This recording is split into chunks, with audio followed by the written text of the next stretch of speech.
Chères toutes et tous, merci d'être avec nous aujourd'hui. Merci aux élus de la ville de Montpellier, aux représentants de la région et du département. Merci au personnel de l'État, des collectivités, des institutions. Un remerciement tout particulier à mon collègue Sébastien Cotte, avec qui nous travaillons toute l'année, et en particulier au service du CLSPD.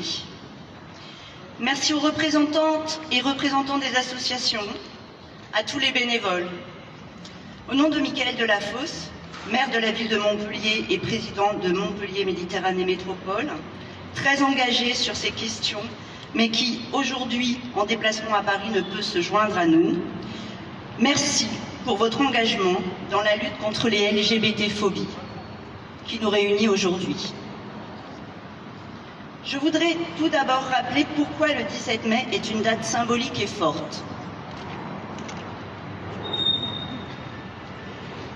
Le 17 mai 1990, il y a 32 ans, l'OMS, l'Organisation mondiale de la santé, acceptait enfin de ne plus considérer l'homosexualité comme une maladie mentale.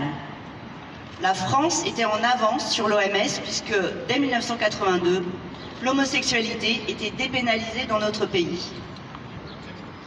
En 1999, le PACS est ouvert à tous les couples et à partir des années 2000, l'homophobie et la transphobie font l'objet de poursuites et de condamnations pénales.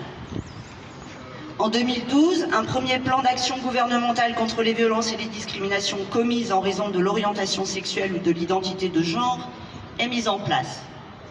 Un an plus tard, en 2013, l'ouverture du mariage et de l'adoption est enfin accordée aux couples de personnes de même sexe. Et les premiers mariages gays et lesbiens sont célébrés ici, dans l'hôtel de ville de la ville de Montpellier.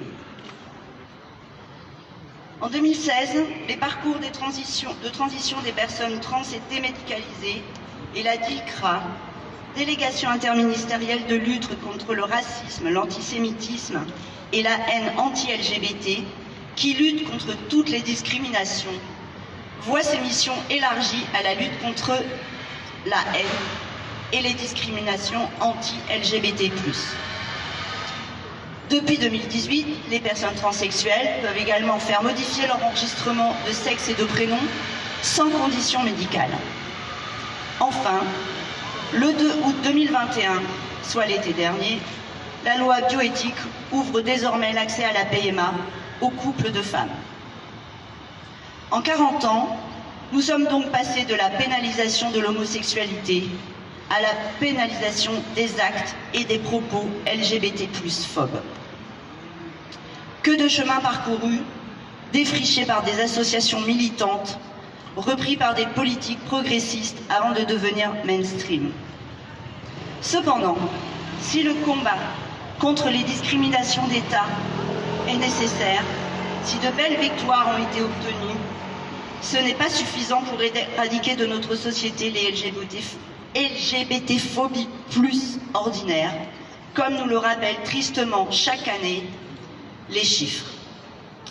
Il semble même que chacune de ces avancées réveille des haines LGBT-phobes malheureusement présentes dans notre pays. 1369 victimes d'actes LGBT+ phobes ont été recensées par SOS Homophobie en 2020. 55% des personnes LGBT+ ont subi des actes LGBT-phobes au cours de leur vie. Les personnes homosexuelles et bisexuelles ont un risque de suicide moyen 4 fois plus élevé par rapport à l'ensemble de la population française. Et les personnes trans, 7 fois plus. Cette situation est inacceptable. Pour changer les regards et les mentalités, que ces gestes et propos ne restent plus impunis, Montpellier lance une grande campagne de sensibilisation afin de tenter sur notre ville de libérer la parole et de mieux signaler les faits.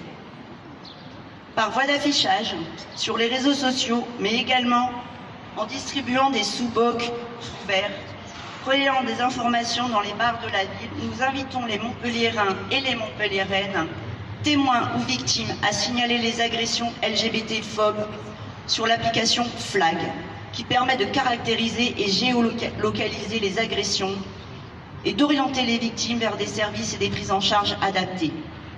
Des affiches sont d'ailleurs à disposition pour relayer cette campagne.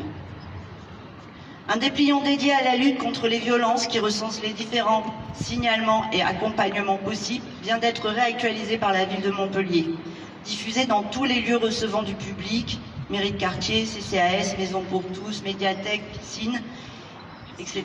Ils seront également remis aux associations à l'occasion de la prochaine réunion de la cellule de veille contre les violences LGBT+, qui est organisée et dont la coordination est confiée au CLSPD de la ville de Montpellier, ou lors de la prochaine réunion du collectif Gisèle Halimi.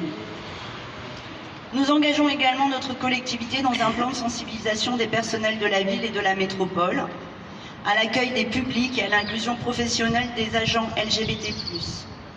4 sessions programmées en 2022-2023 seront animées par l'autre cercle, que j'ai cru apercevoir. Une association spécialisée dans l'inclusion auprès de laquelle la ville de Montpellier est engagée depuis plusieurs années.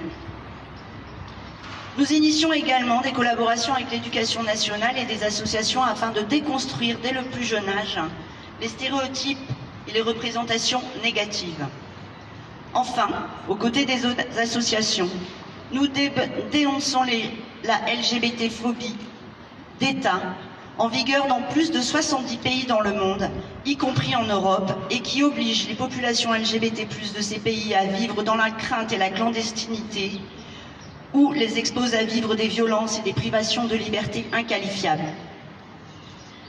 Avec l'Association internationale des grandes villes contre le racisme et les discriminations, avec le réseau Rainbow City Network, nous devons nous organiser pour exiger la dépénalisation universelle de l'homosexualité et défendre les libertés fondamentales des personnes LGBT+, partout.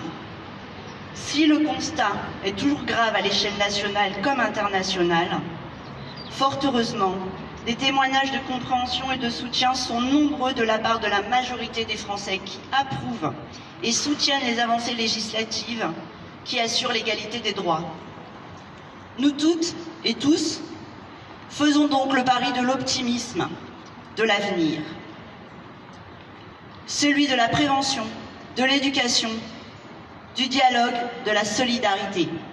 Celui de l'égalité et du respect de toutes et tous. Je vous remercie.